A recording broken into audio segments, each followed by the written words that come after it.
Igreja do Senhor, a graça e a paz. O estudo de hoje é Provérbios capítulo 16, cujo tema é caminhos. Que o Senhor nos abençoe e nos dê instrução da sua palavra. O livro de Provérbios 16, então, inicia fazendo uma reflexão de que todos os planos que existem no coração do homem pertencem a esse próprio homem, mas do Senhor é que vem toda a resposta.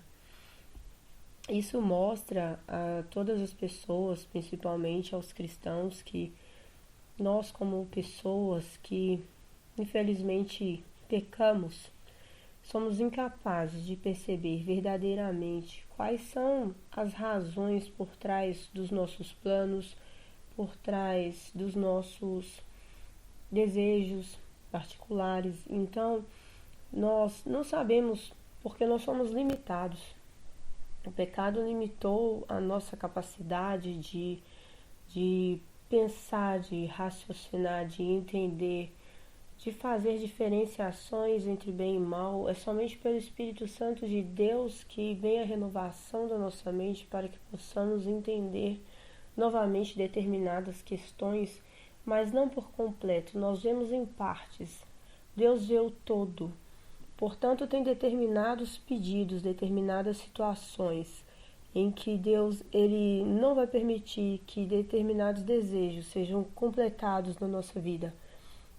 Isso também demonstra a soberania do Senhor, que está acima de toda vontade, de todo o desejo humano. O fim de todas as coisas é que o governo está nas mãos do Senhor e Ele determina de fato o que vai ou não acontecer na vida das pessoas, principalmente na vida daquele que serve a Jesus Cristo, que foi chamado segundo o propósito, o plano do Senhor.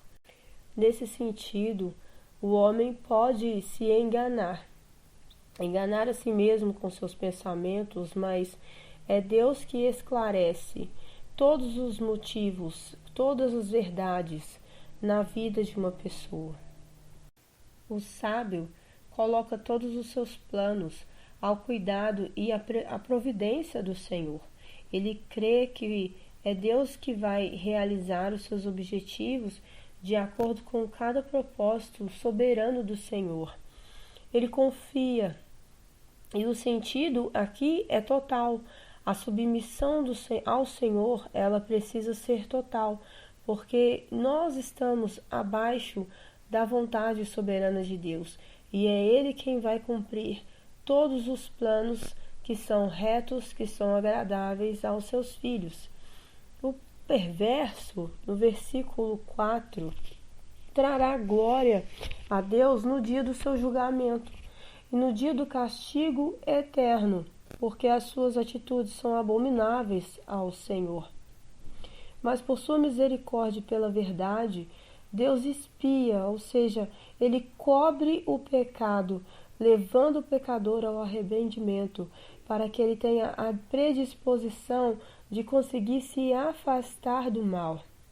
Então, o temor ao Senhor faz com que aquele que é nascido de novo consiga evitar o mal.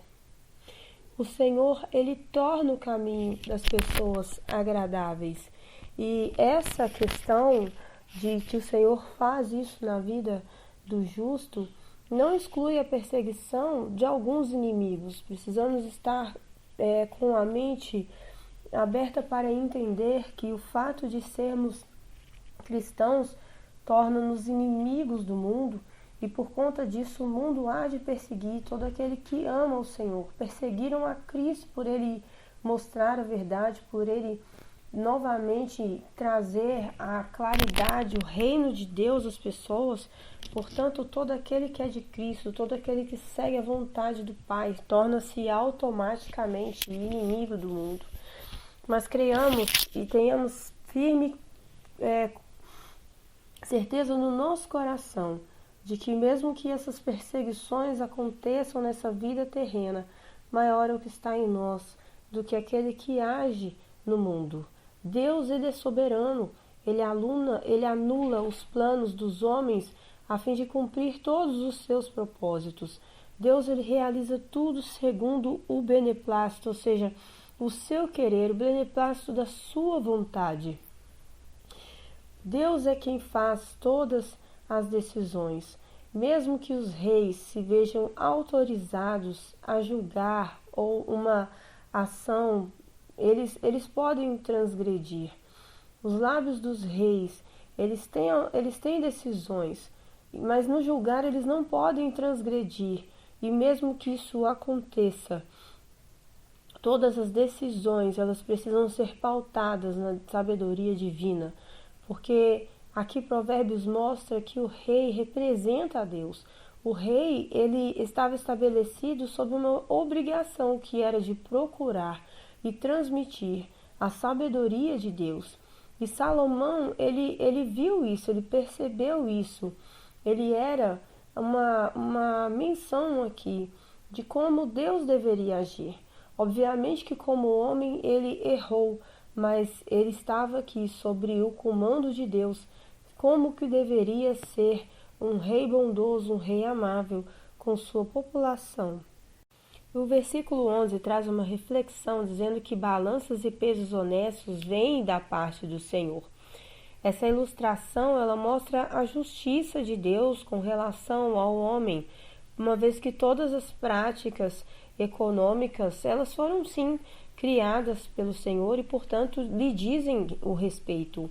O rei sábio então ele precisa praticar a equidade econômica, ele precisa promover o padrão correto para todos os pesos, para todas as medidas e não promover, portanto, balanças enganosas que venham prejudicar ao povo, que venham prejudicar o comércio da nação. Os versículos 12 ao 15 falam sobre como deveria ser a atitude de um rei.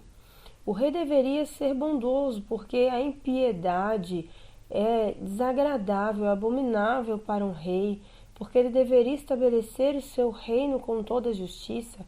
Os seus lábios deveriam ser justos e amar as coisas corretas. A raiva ou a ira de um rei, ela poderia ser considerada como um mensageiro de morte, mas o sábio, aquele rei sábio, apazigua. Ele trata da ira, ele apazigua o furor. O semblante desse rei deveria ser alegre para significar a vida, a bondade, que é aquela que traz uma chuva serôdia, ou seja, na vida do rei, ele poderia, com a sua palavra, trazer vida ou morte. Isso pode levar a grandes abusos ou ser usado também para o bem. Portanto, o rei deveria seguir a vontade do rei, de Deus, como para fazer o bem. A chuva serôdia mencionada aqui no versículo 15 é a chuva do final da primavera, aquela que amadurecia a plantação, que caía antes da colheita. Portanto, ela é comparada ao poder do rei de agraciar os seus súditos com palavras de encorajamento, com palavras de alegria e de bondade. Já no versículo 16, retornam-se então as comparações quanto ao que é bom e ao que é desprezível. Então, nesse versículo, fala que a sabedoria é muito mais proveitosa do que o ouro e a prudência é melhor do que adquirir a prata. Deus ele traz uma comparação de que argumentos de procederes internos são mais interessantes do que as riquezas externas. As riquezas externas ficam, as riquezas internas ecoam, todas as bondades de alma ecoam. Por isso Deus traz esse entendimento de que o cristão ele precisa buscar a sabedoria com todo o seu querer, buscar a prudência, porque isso traz vida, porque isso é alegria. E percebemos que através desse caminho, a pessoa que é reta no seu caminho se desvia do mal, Deus guarda e preserva a vida. A contrapartida disso é que a soberba, ela traz ruína. E a pessoa que é altiva no seu espírito, ou seja, que não aceita a repreensão, que se é orgulhosa, que se vê melhor do que os outros, ela vê a queda, porque a altivez de espírito procede a ruína e a queda de uma pessoa. Os soberbos aqui no caso são aqueles que roubam a Deus. E essa estrada reta representa o curso normal da vida de um justo que se afasta do mal, enquanto que permanecer nessa maldade, ele vai ter um caminho tortuoso, mas enquanto ele preserva essa estrada reta, ele estará seguro. Salomão também faz aqui uma reflexão sobre como é ser sábio de coração. No versículo 21, o sábio é chamado de prudente. O seu falar, ele tem doçura e aumenta o saber. Essas palavras aqui doces refletem então o interior de uma pessoa sábia, a inteligência, o critério dos seus pensamentos e de como a pessoa fala, o discernimento que ela demonstra com suas palavras, ou seja, uma referência de um discurso eloquente, prudente e cheio de conhecimento vindo do Senhor.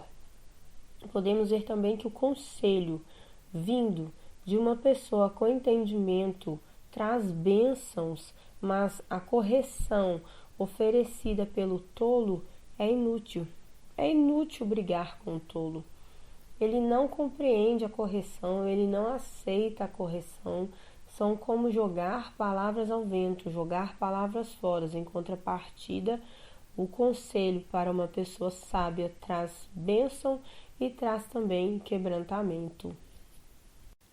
O sábio é aquela pessoa que sabe ser persuasiva nas suas palavras, mas quando são ditas essas palavras, o coração do sábio, ele traz maestria, ou seja, o coração é mestre do sábio, seu linguajar, o seu falar demonstram sabedoria, demonstram vida e conhecimento. Salomão também diz que trabalhar duro muitas vezes é bem penoso, mas é necessário até mesmo para o preguiçoso. A pessoa que tem lábios perversos consegue espalhar, ou seja, jogar contendas, difamar. O difamador, ele separa até melhores amigos. Essa palavra aqui, espalhar, tem a mesma raiz que é usada para se referir a raposas em chamas que foram soltas nas plantações pelos filisteus, que pode ser vista lá em Juízes 15. Ou seja, é fogo que consome, é fogo que espalha e destrói. Já o difamador é aquele que é fofoqueiro, que é aquele que maldiz, né? Então, essa pessoa que é maldizente, que é fofoqueira, consegue separar até mesmo aqueles que são melhores amigos. No versículo 30 tem uma repreensão, dizendo que quem fecha os olhos imaginando mal, quando morde os lábios ou quando franze os lábios, já vai executar esse mal. A ideia aqui de fechar ou de piscar os olhos e comprimir, né, os lábios era usada para expressar a postura que indicava um pensamento profundo, um propósito determinado de uma pessoa. Isso quer dizer que quando uma pessoa já está pensando em fazer o mal, ela já executa. Portanto, é muito importante que o nosso coração seja como o do sábio e de entendimento, que esse coração é mestre da boca, que aumenta a persuasão dos lábios, e esses lábios eles jogam doçura no ambiente. Finalizando aqui um versículo sobre a chegada da velhice, o cabelo grisalho. Esses sinais exteriores da idade avançada servem como um sinal de glória. Olha Que maravilha! Cabelos grisalhos, cabelos brancos, na Bíblia, por Salomão, é visto como uma coroa, como uma vida justa que foi vivida.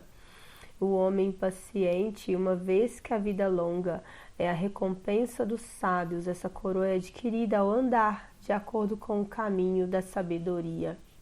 É claro que aqui a Bíblia está mostrando a nós que esses cabelos grisalhos são fontes de vida, são fontes de justiça, de uma vida que foi vivida de acordo com a vontade do Senhor, que demonstra um caminho de sabedoria. Que o Senhor abençoe e guarde a sua vida e até o próximo estudo.